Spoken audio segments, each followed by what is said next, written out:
as many of my colleagues have said, this is a very sad day. It's more than sad. In the constitutional history of India, this will be a black day. I have no illusions that I'm going to persuade anyone from the Treasury benches to listen to us or to appreciate our argument or to change their mind or to defer this bill. It will be an absolute exercise in futility. If I stand up to speak and perform this exercise in futility, it is because I speak through you in this House to a future generation of Indians. Momentarily, you think you have scored a victory. The drum beats that you will hear on the streets will certainly encourage you to believe that you have scored a signal victory, or as one of the honorable members said, you have corrected, quote unquote, a so-called injustice of history. You are wrong, and history will prove you to be wrong, and future generations will realize what a grave mistake this House is making today. So let me deal with a few things and close my speech. I certainly don't have the heart to speak today. A few days ago I wrote that this is the House of that is, Lok Sabha is the House of the people, the Council of States, the Rajya Sabha is the Council of States. Our foremost duty is to protect the rights of states. And by protecting the rights of states, protect the rights of the people of those states. Day after day, we fail to protect the rights of states. We have passed numerous bills which are on the concurrent list. There has been no consultation with any state. Yet we passed those bills completely oblivious of the rights of states. I wrote that we are reducing states to municipal administrations. Today, we have gone a further step. You are not even reducing states to municipal administrations. You're making states, and you will make states your vassal. You will reduce states to colonies, and you think you are doing something which is constitutional. So be that as it may. What have you done today? You are passing an order under Article 370 by which you are repealing the earlier application order and making a new application order. Ostensibly, the purpose is to amend Article 70, Subarticle D,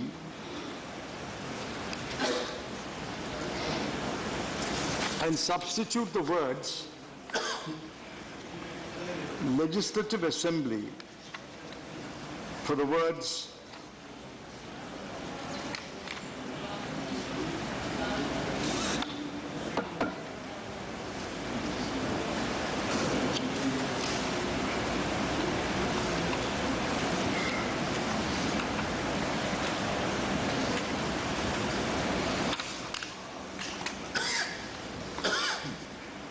Constituent Assembly. Well, I'm sure some wise men in the law ministry may have told you that that's possible. I have no quarrel with anyone's wisdom. I could be wrong and they could be right. But I think you've forgotten that you cannot modify Article 370 by an order under Article 370. Article 370 enables you to modify such other provisions of the Constitution. It's beyond my comprehension how Article 370 order can be used to modify Article 370. I leave it there. I'm certainly not competent to hold a class in law. I may be wrong. But it's beyond my comprehension how Article 370 can be used to modify Article 370 when the language of the article is you can modify other provisions of the Constitution. You're doing another thing. You're passing 2 resolutions today. Or hoping you will pass. I'm sure you will pass it. And the first resolution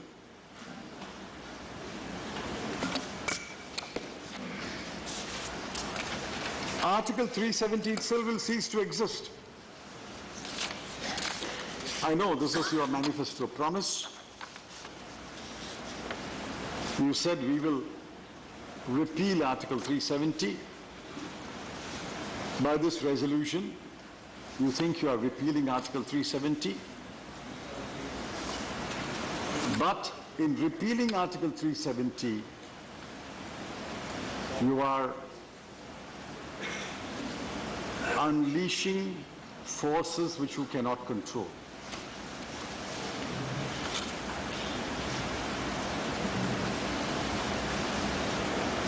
I have dealt with the state of Jammu and Kashmir. The Honorable Home Minister today deals with that state. More than anyone else, he will appreciate what I'm saying. Yes, there are in the state of Jammu and Kashmir a number of young men who have taken to violence,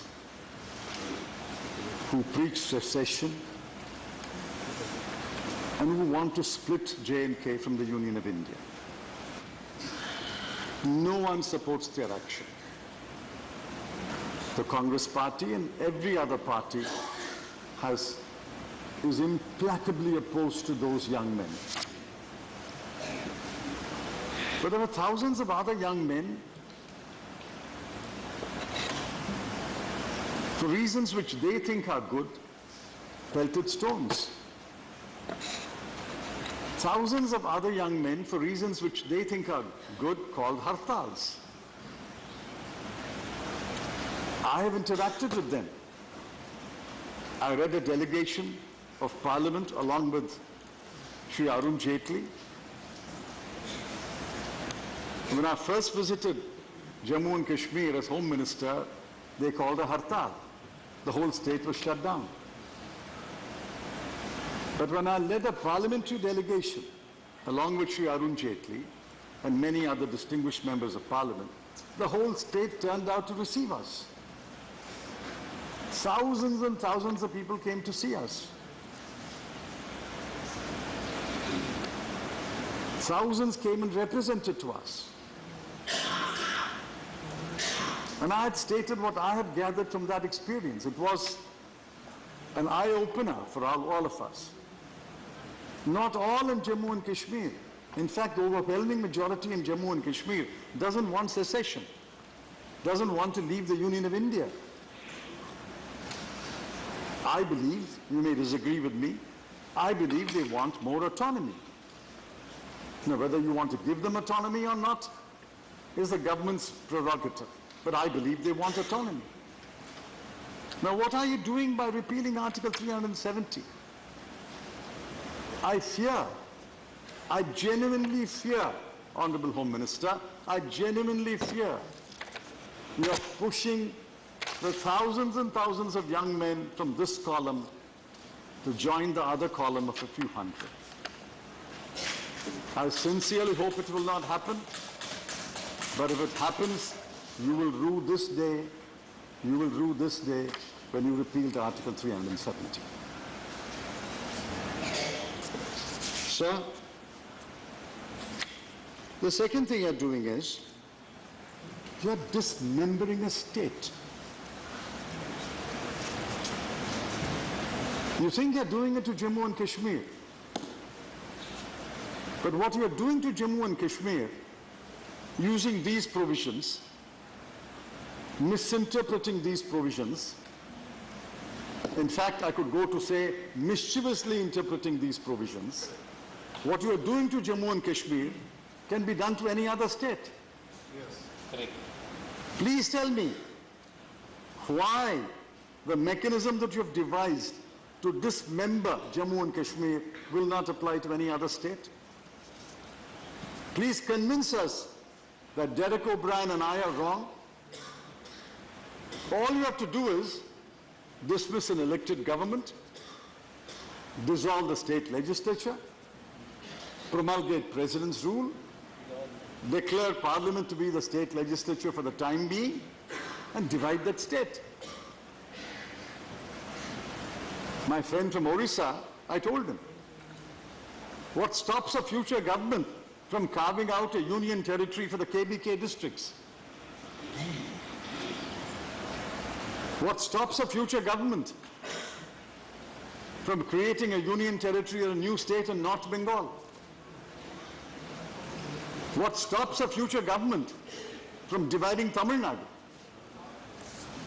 My friends from the AIADMK are here. They don't realize what you're doing.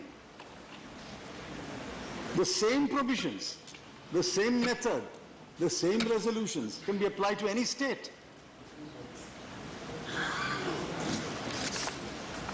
But I think in doing it for Kashmir, you have made a fatal legal error. I won't tell you what the legal error is now. You will discover it in due course. But my greater concern is what you are doing today sends a very, very wrong signal to all the states of this country. Sir, all I can do is appeal to the Honorable Home Minister. Even at this late stage, stop, pause, reflect on what we are doing. If you are determined to repeal Article 370, I can do nothing about it. It's between you and those who want Article 370 and the Supreme Court of India. But the other thing that you're doing, dismembering Jammu and Kashmir, for heaven's sake, in the name of the people of India, I appeal to you, don't do that. Don't dismember that state. It's one state. It came to us as one state. I don't want to recall history or those tall personalities who brought Jammu and Kashmir to accede to India. Some names continue to reverberate. Sardar Vallabhbhai Patel, V.P. Menon, Gopal Sami Iyengar. They brought Jammu and Kashmir under an instrument of accession. That is history. That is a historical document. It's as important as the Constitution of India. But if you wish to ignore history, if you wish to ignore the compact made with Maharaja Hari Singh, if you wish to ignore what Sardar Vallabhbhai Patel was able to achieve in those difficult days, it's your privilege. Do what you like. What you're doing is wrong. What you're doing is wrong. Repealing Article 35A is wrong. Amending the Constitution, invoking Article 370 is wrong. Doing away with Article 370 is wrong. But do all those wrongs. Do all those wrongs. I'm willing to, who am I? I'm willing to tolerate all those wrongs. But for heaven's sake, don't dismember Jammu and Kashmir. Don't do that cardinal sin. Don't commit that monumental blunder. Sir, shortly after I was born, this country became free. This country is free, democratic, Republican. liberal, secular. All of us who are below the age of 70, all of you who are below the age of 70, were born in such a country. Today I despair. How long will this country remain the country envisaged by the founding fathers of our Constitution? How long will it remain truly free, truly democratic, truly republican, truly liberal, truly secular, and truly a union of states? India, that is Bharat, is a union of states. What you are doing is destroying that union of states, and what you do today will have catastrophic consequences in the future. If you know what you're doing, do it. If you know what you're doing, do it. But please remember, you will bear responsibility for the catastrophic consequences of this action. I stoutly oppose what the government is doing, and we will sit here, listen to you, and vote against what you're doing. Thank you, Mr. P. Chidambaram.